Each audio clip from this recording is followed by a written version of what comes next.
Kenapa saya tidak mau terima celengan di masjid?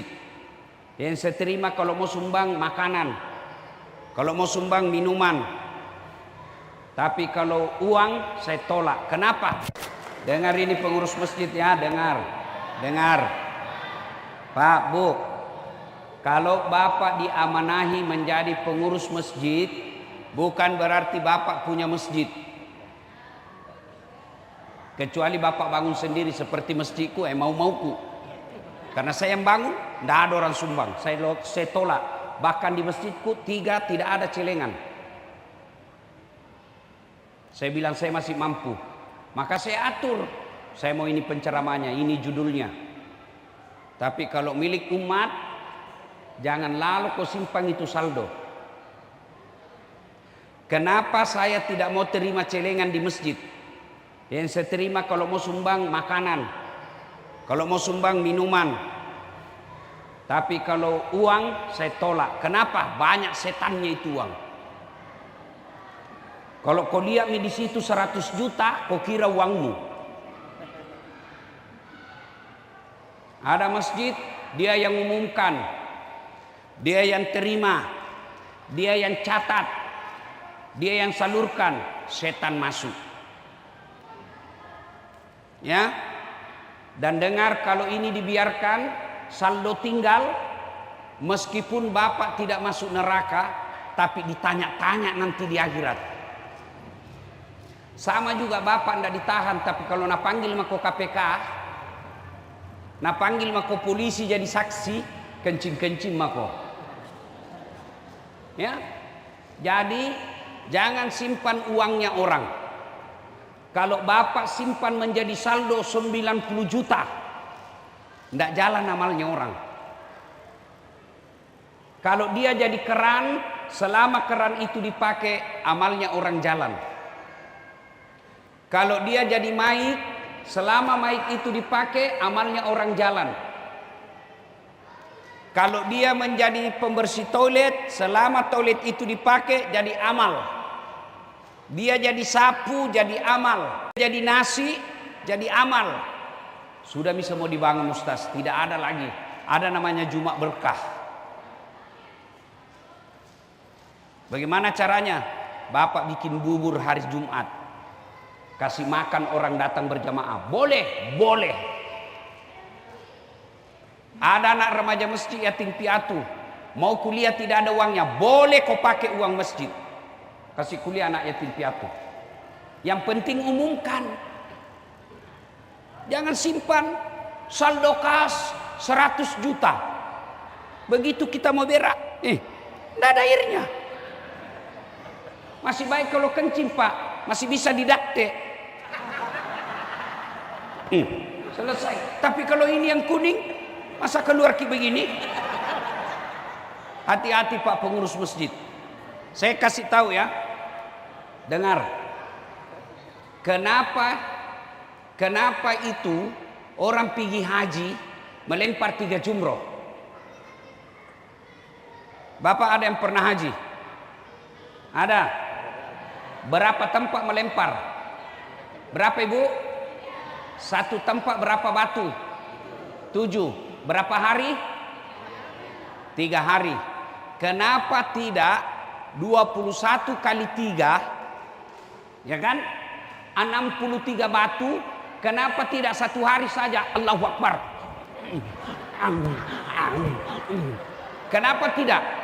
Kenapa mesti 3 hari? Kenapa mesti 3 setan itu dilempar? Menunjukkan setan itu tidak pernah berhenti goda kok.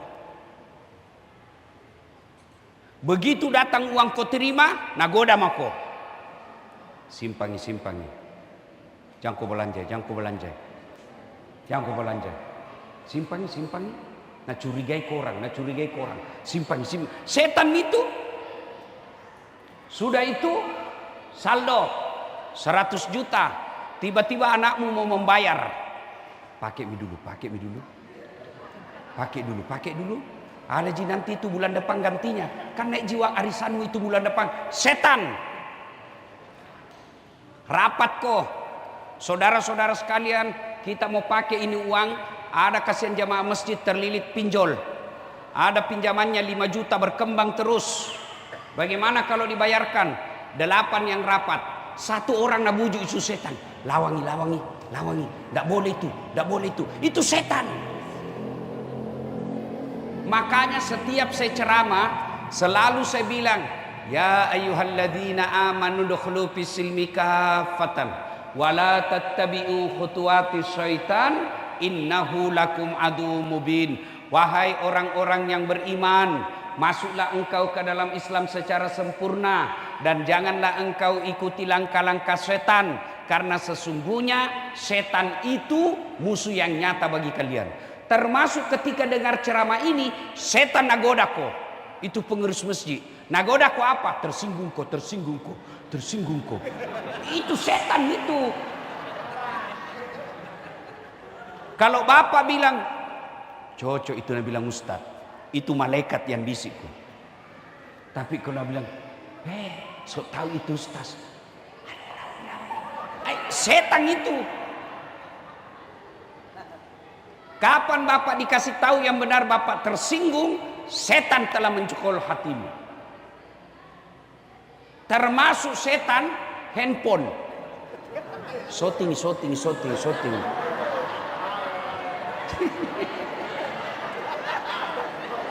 Setan mana ya tumbo? Supaya kau tidak dengar ceramah sibuk kau.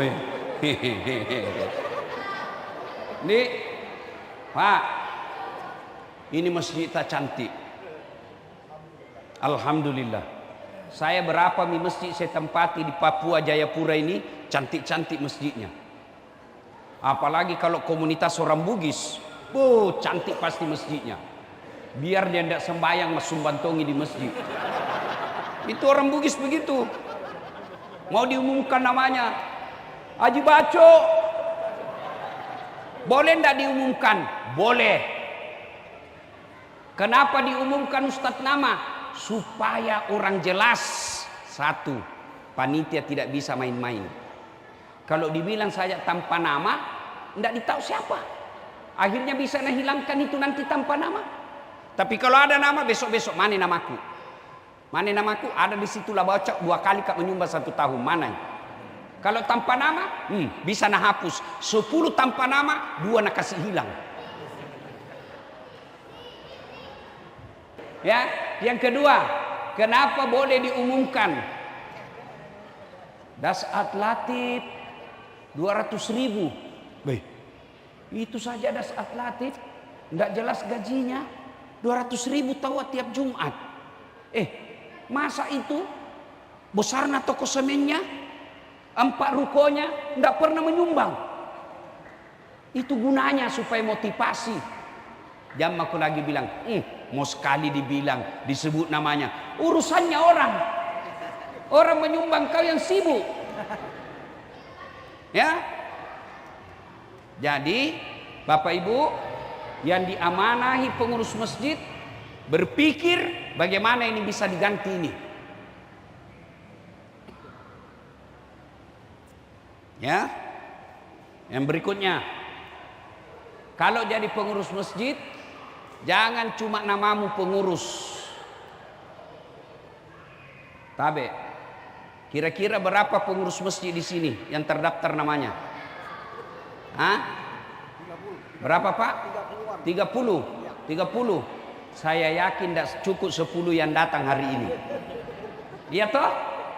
Itu kalau kau cuma pengurus masjid, nanti yang masuk surga namamu di kertas. Bayangkan kalau 30 pengurus masjid, biasanya ada 100 orang pengurus masjid, rusak keran masjid satu keran masjid rusak, tidak ada yang ganti, padahal 30 kok di situ. Jangan kau marah nak, jangan kau marah. Kalau marah kok nabisi kau setan. Bapak kalau marah tidak apa-apa, mau juga pulang besok. Ya, berikutnya lagi. Ini supaya baik ini masjid tak. Kalau ada penceramah Pak, Jumat terutama, kasih judul. Kasih judul. Saya di masjidku 1 tahun sudah ada judulnya. Bulan Muharram ini judulnya. Bulan Syawal ini judulnya. Bulan Ramadan ini judulnya. Supaya apa? Supaya tidak tumpun tindih itu ceramah. Coba lihat kalau Ramadan. Malam pertama nak bahas keutamaan bulan suci Ramadan.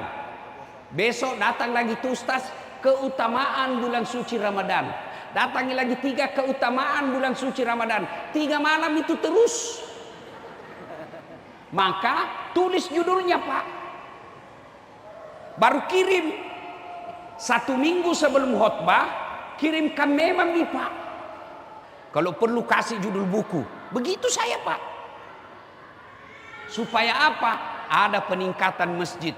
Jangan sampai cantik masjidnya, manajemennya tidak bagus. Nah boleh itu. Perlu Senin Kamis. Umumkan hari Jumat mulai besok.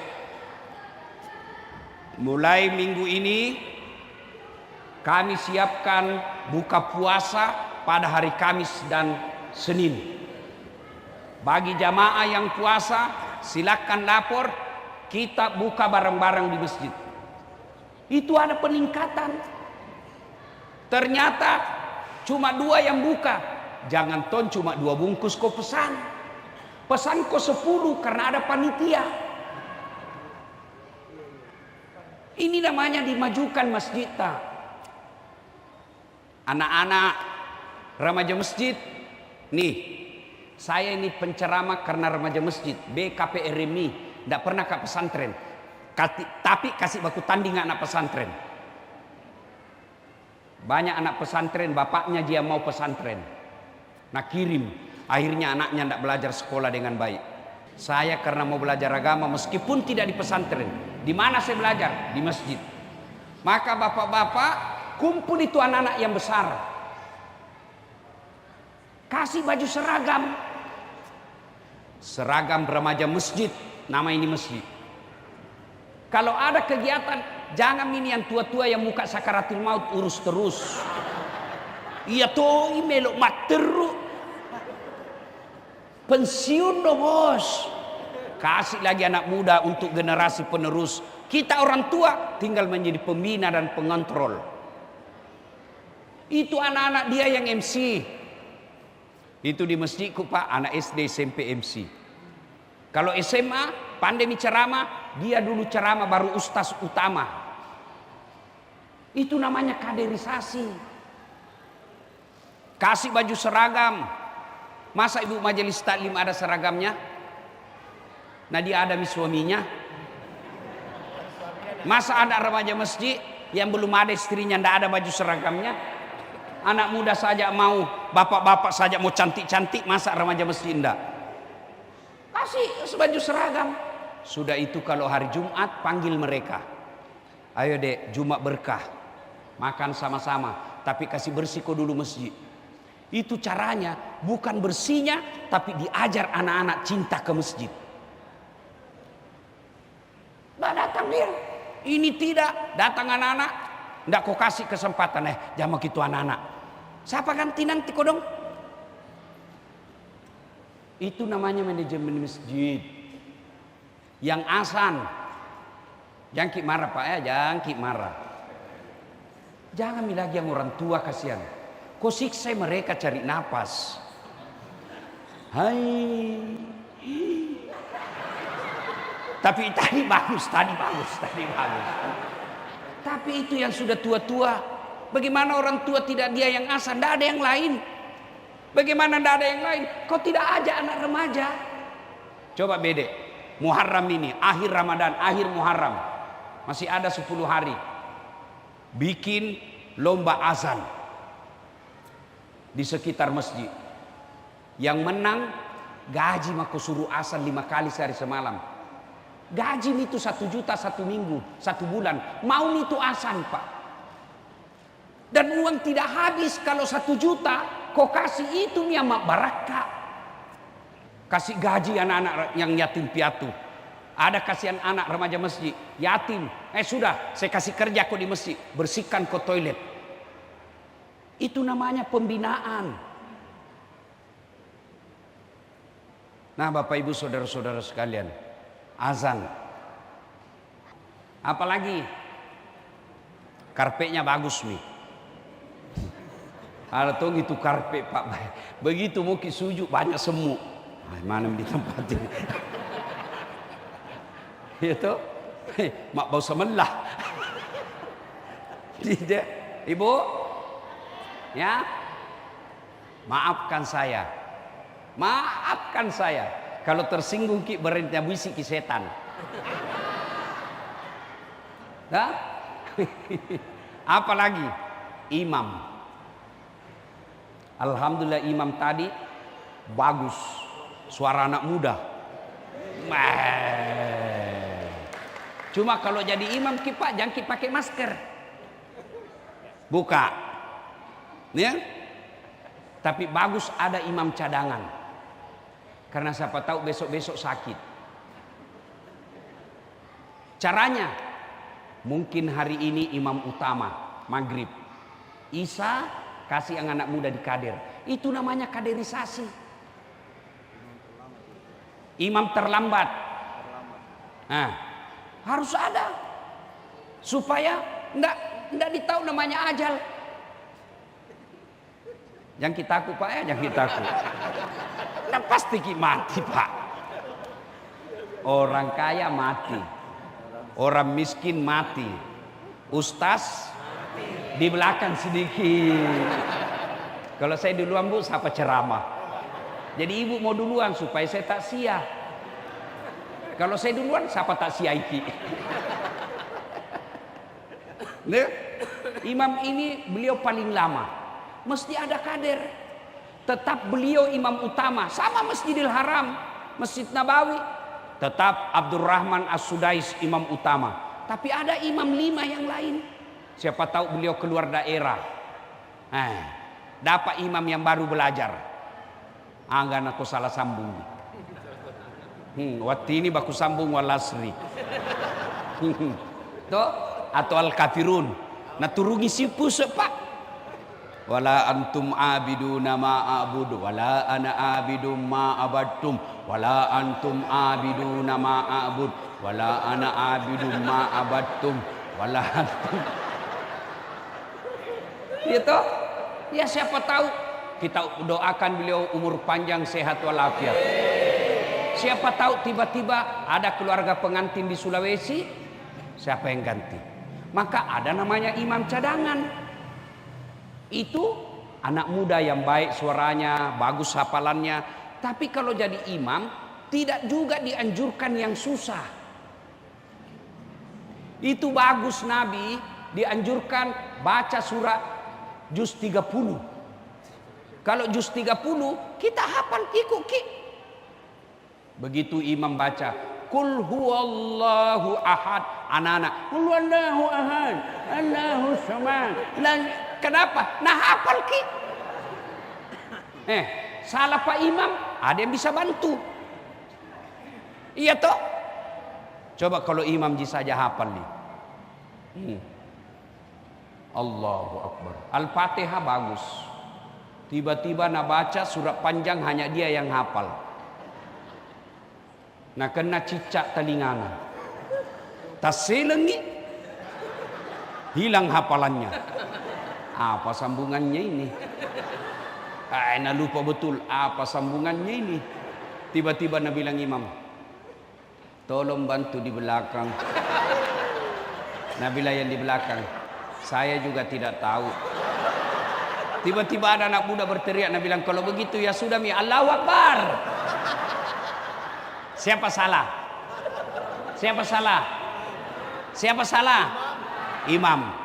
Itulah sebabnya kalau fikih salat jamaah tidak boleh sembarang milih imam. Satu, pasti bacanya.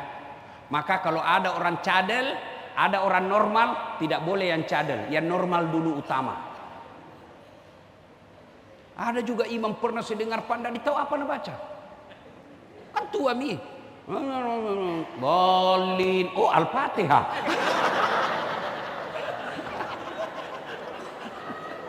Itu. Yang kedua, dua orang sama-sama fase bahasanya. Kita lihat mana yang paling tinggi ilmunya.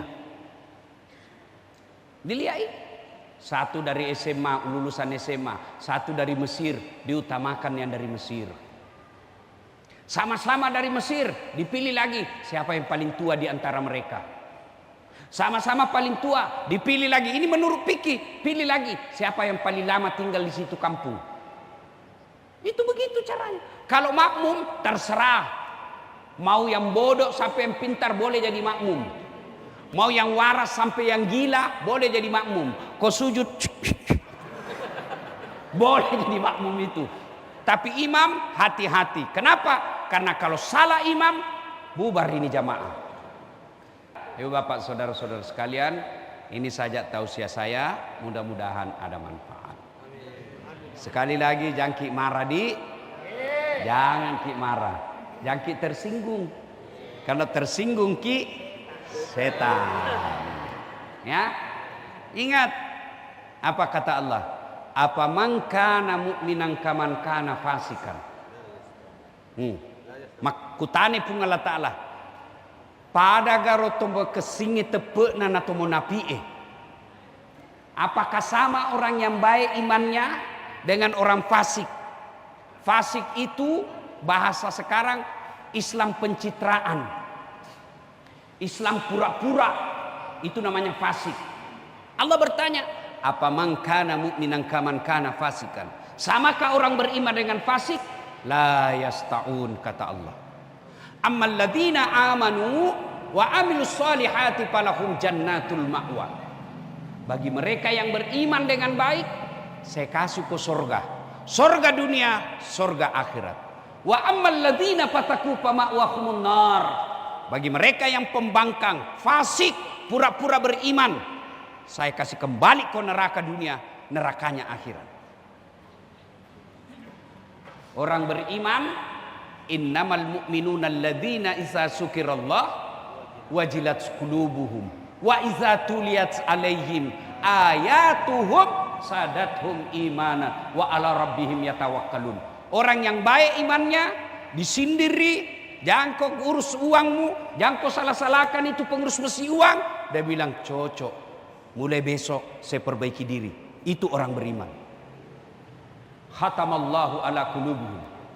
Kalau orang yang tidak baik hatinya, mati hatinya, kau sampaikan ayat Allah atau tidak, la yasta'un. Mereka tidak akan beriman. Bahkan kalau pulang, apa Nabi bilang? Siapa panggil itu tadi dasar? Yang kau lagi panggil itu tidak enak, ampak nak bahas saya terus nak kena.